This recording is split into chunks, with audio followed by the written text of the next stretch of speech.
Hi guys, I'm Wayne. How do you choose your teacher? I'm not just asking about English. I'm asking about everything.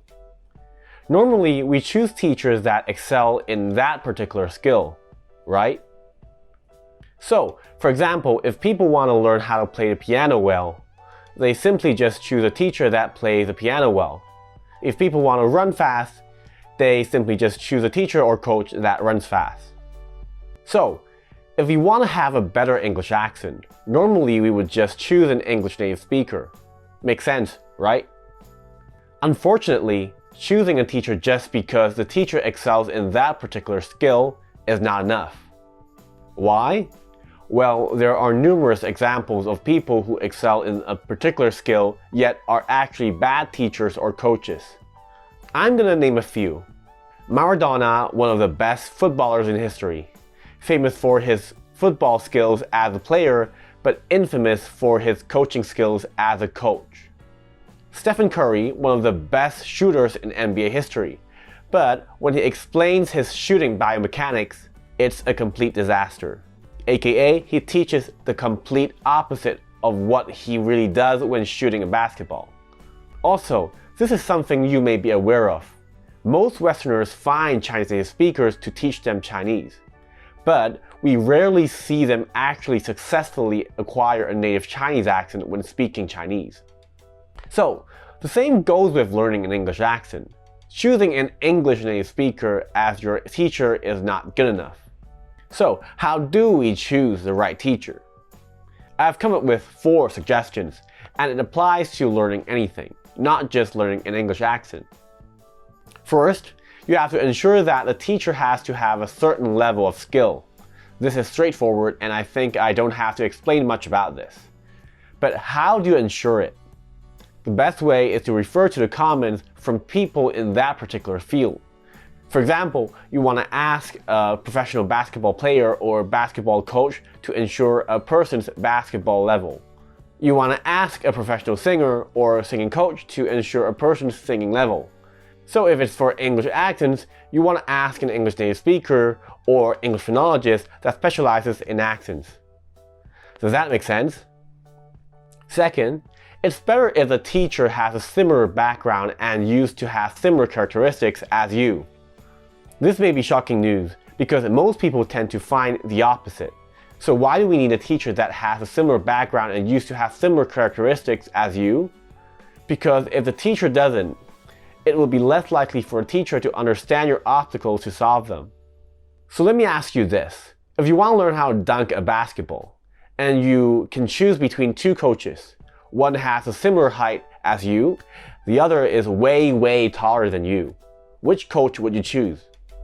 I'm not sure about you, but I'm gonna choose the shorter one to be my coach because he has a more similar background to me, so he should be able to understand what obstacles I may face and set a better program for me.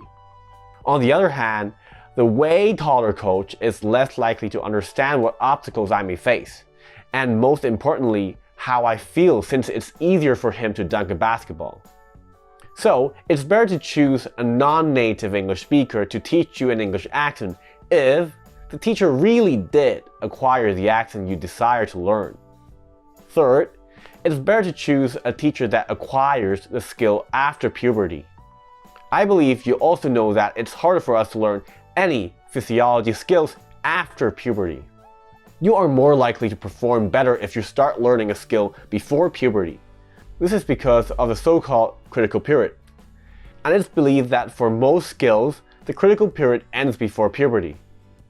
Just in case you don't know, most of the best people in their respective fields started developing their skills at a very young age. I can name a few. Michael Jackson, one of the most famous singers in history, started singing at the age of 5.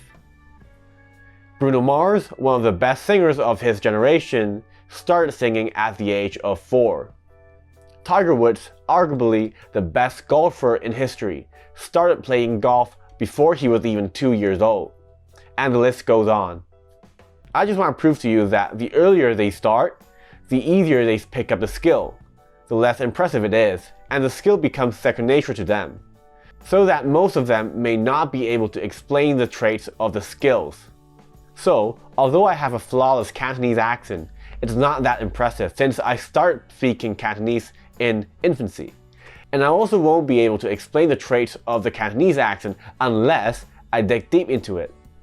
Similarly, if English native speakers have flawless English accents, it's not that impressive too, since they start speaking English before puberty. So there's less chance for them being able to explain their English accents. On the other hand, if a person acquired a skill after puberty, it's much more impressive, and the person has a way higher chance of being able to explain and teach the skill because the person cannot rely on the critical period to learn. So they have to learn in a more logical way. So if I'm able to have a flawless English accent after puberty, then I think it's kind of impressive and should be able to explain better since I really know what I'm doing. That is why it's better to choose a teacher that acquires the skill after puberty, since I believe you have passed puberty, right?